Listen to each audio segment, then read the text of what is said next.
አስገራሚው የቅርንፉድ የጥቁር አዝሙድ የአብሽ እንዲሁም የሮዝመሪ ቅባት በጣም የምትወዱት በጣም ብዙዎቻችሁ ደግሞ የወደዳችሁት ከዚህ በፊት ሰርቼላችኋለሁኝ።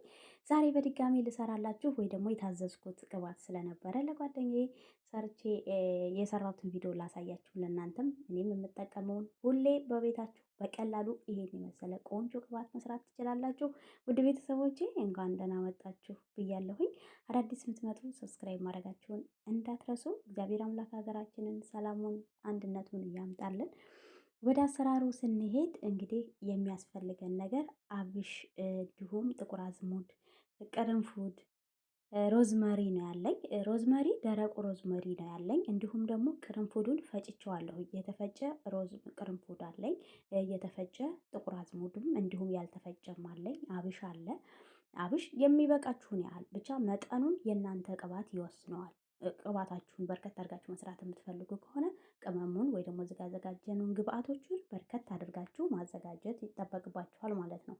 እኔ በዚህ በጠርሙሱ በሚበቃኝን ያህል እንግዲህ ካልበቃኝም ሌላ የሰራሁት የሮዝመሪ እና የቅርንፉድ ቅባት ስላለኝ የምቀላቅለው ስለሆነ በዚህ መልኩ አዘጋጅቻለሁ። የምጠቀመው የወይራ ዘይት ነው ወይ ደግሞ እናንተ ማንኛውንም ዘይት መጠቀም ትችላላችሁ። ለምሳሌ የምግብ ዘይት መጠቀም ትችላላችሁ።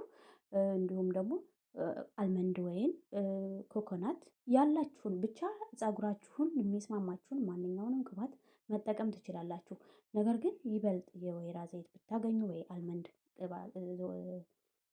ቅባት ብታገኙ ተመራጭ ነው። ወይ ዘይቱን ብታገኙ አሪፍ ነው ማለት ነው። እዚህ ጋር በአንድ ላይ አድርጌ ጠርሙስ ስላደረኩኝ የሚበቃኝን ያህል ዘይት ሞላዋለሁኝ።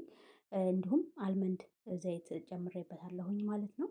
ከዛም በደንብ አድርጌ ሚክስ አደርገዋለሁኝ። ድምፄ እንደሚሰማችሁ ተስፋ አደርጋለሁኝ። ግን ድምፄ ብዙ እየተሰማኝ አይደለም ለራሴ ቼክ ሳደርገው፣ እንግዲህ ይቅርታ ማለት ነው ለዛሬው። ከዛ እዚህ ጋር ከድኜ በደንብ አድርጌ ከቀላቀልኩ በኋላ የሚበቃችሁን አይነት ቅባት ተቀላቀላችሁ በኋላ ከድኜ በፎጣ ጠቅልዬው ለ15 ቀን ትንሽ ጨለም ያለበት ወይ ደግሞ ቦታ ላይ አስቀመጥኩት ማለት ነው። ከ15 ቀን በኋላ በዚህ መልኩ እንግዲህ አጥሏል ወይ ደግሞ እንትን ብሏል።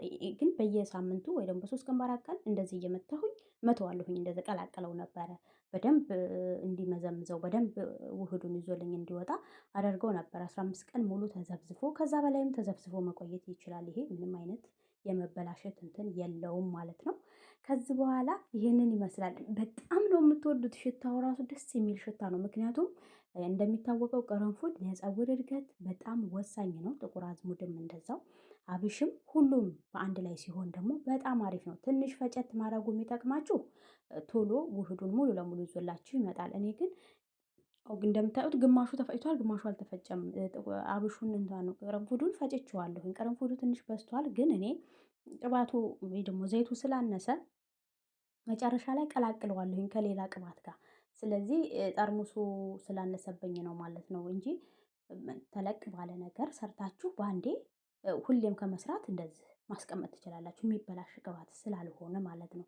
ይህ ደግሞ በገበያ ላይ ቢወጣ በጣም በውድ ዋጋ ነው የምትገዙት። የምሬን ነው ማለት የምትገዙት። በእርግጥ ብር ስታወጡበት ነው ፀጉራችሁ የሚያድግ የሚመስለንና በቤታችሁ ግን በዚህ መልኩ መስራት ትችላላችሁ በቀላሉ ማለት ነው። የእውነት ነው የምነግራችሁ። እጅግ በጣም የምትወዱት ቅባት ነው የሚሆንላችሁ። ከዛን እዚህ ጋር እንደምታዩት አጠለልኩትኝና እንግዲህ መቀላቀል አለብኝ ከሌላ ቅባት ጋር። ከዚህ በፊት የዘፈዘፍኩት ሌላ ቅባት ነበረ።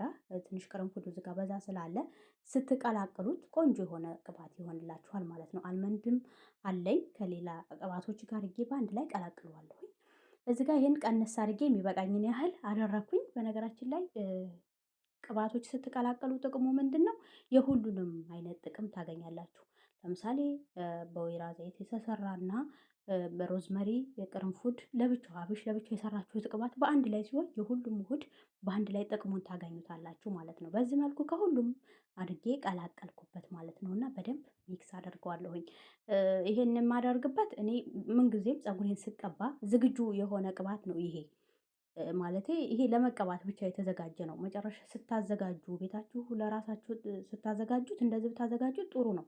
ያላችሁን ቅባት ሁሉ በዚህ መልኩ ተቀላቅሉትና በጠርሙስ ነገር ቁጭ ታደርጉታላችሁ። ለማሞቅ እንዲመቻችሁ ልክ የሞቀ ውሃ ከስር አድርጋችሁ ጠርሙሱን ቁጭ ማድረግ ነው፣ ትንሽ ሞቅ እንዲልላችሁ። ታጥባችሁ እንደወጣችሁ ፀጉራችሁ እርጥብ እንደሆነ ቆዳው ክፍትፍት እንዳለ ይህንን ቅባት ስትቀቡት የእውነት ነው የምነግራችሁ ለውጡን ታዩታላችሁ። እጅግ በጣም ነው የምትወዱት። አንዴ ብቻ ነው የምትቀቡት ራሱ በሳምንት በቃ ሳምንት ድረስ ፀጉራችሁ ቆዳችሁ ራሱ አይደርቅም።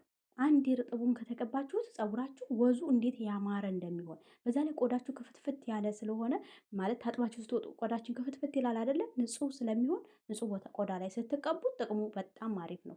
እዚህ ጋር ያው እንግዲህ ቫቲካን የገዛሁበት ከዚህ በፊት የቆየ ነው እና ቅባቱ ነበረኝና ቅባቱን እንትን ብዬ እቃውን ስለፈለግኩት በፕላስቲክ እንዲሆንልኝ ብላ ስላለችኝ ያው እንዳይሰበርባት ሲሄድ ሌላ እቃ ስለጨረስኩኝ በዚህ መልኩ አሰናዳሁት። እንግዲህ ያው እንትን ስል ከቆርጦብኝ አላሳየኋችሁም። ይሄ አልመንድ ቅባት ነው ማለት ነው።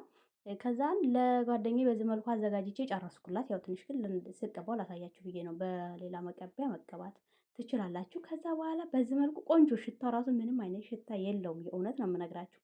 ምክንያቱም ሁሉም ቅባት በአንድ ላይ ስትቀላቀሉት ሽታ አይኖረውም። ሮዝመሪው፣ ቅርንፉዱ፣ ጥቁር አዝሙዱ ጥቅማቸው በጣም በጣም አሪፍ ነው። ነጮች በውድ ዋጋ ይሸጡልናል። እኛ ግን ስንገዛው ብቻ ነው ፀጉርን የሚያሳድግ የሚመስለን። በቀላሉ ግን ለቅመም የሚመጡ ግብአቶቹን በዚህ መልኩ ሰርታችሁ ተጠቀሙ። እኔ ጋም ቅባት ብታዙ ከዚህ የበለጠ ማንም ሰው አይሸጥላችሁም። ከማንም ብታዙ ከዚህ የበለጠ ምንም አይነት ነገር አይሰጧችሁም። እንደዚህ አይነት ቅመሞች የተቀመሙ እንዲሁም ከነጮች የታዩ ተቀምመው ነው የሚሸጡት። ለገበያ ነው አለመስራት ከፈለጋችሁ እንጂ የምትገዙት። ይሄንን ግን መስራት የምትችሉ ሰዎች ቤታችሁ ብትሰሩ እኔ ተመራጭ ነው ብዬ እላለሁኝ። ከዚህ በፊት የጭቃ ቅባት አሳይቻችኋለሁኝ። ብዙዎቻችሁም ወዳችሁታል። እኔ ደግሞ የምሬን ነው ከምንም በላይ የወደድኩት ነገር ቢኖር እንደውም ቪዲዮ እንኳን ዩቱበርም እንኳን ሆንኩ እንኳንም ቪዲዮ ሰራሁ ብዬ የምወደው ምንድነው ብላችሁ ብትጠይቁኝ የእውነቴን ነው፣ ጭቃ ቅባቱን ነው። በጣም ነው የምወደው። ፀጉሬ እንደምታዩት በጣም ከርዳዳ ነበርና በዚህ መልኩ እየሰራሁኝ ግን እቤቴ በመጠቀሜ በጣም ደስተኛ ነኝ። ምክንያቱም ለውጥ አይቼበታለሁ። ፀጉሬ በጣም ልስልስ ብሎልኛል። እንደ ድሮ መርገፉ ትቷል፣ አይረግፍም። እንዲህ አይነት ጭቃ ቅባት ደግሞ እቤታችሁ ስሩ። ከታች ታገኙታላችሁ አሰራሩን። እጅግ በጣም ቀላል በባልዚን አድርጋችሁ ሮዝመሪ፣ ቅርንፉድ አድርጋችሁ መስራት ትችላላችሁ። ቀላል ነው ደግሞ እጅግ በጣም ቀላል። የእውነቴን ነው። ብር አውጥታችሁ አትግዙ። ባልዚን ለፊታችሁ ለእግራችሁ መግዛታችሁ አይቀርም። ስለዚህ አንዱን ትልቁን ገዝታችሁ ለፀጉራችሁም በዚህ መልኩ ግብአቶችን አዘጋጅታችሁ መስራት ትችላላችሁ ማለት ነው። እንግዲህ ከወደዳችሁት ሁላችሁም ሰብስክራይብ ማድረጋችሁን እንዳትረሱ። በሌላ ቪዲዮ እስከምንገናኝ ደህና ሁኑ።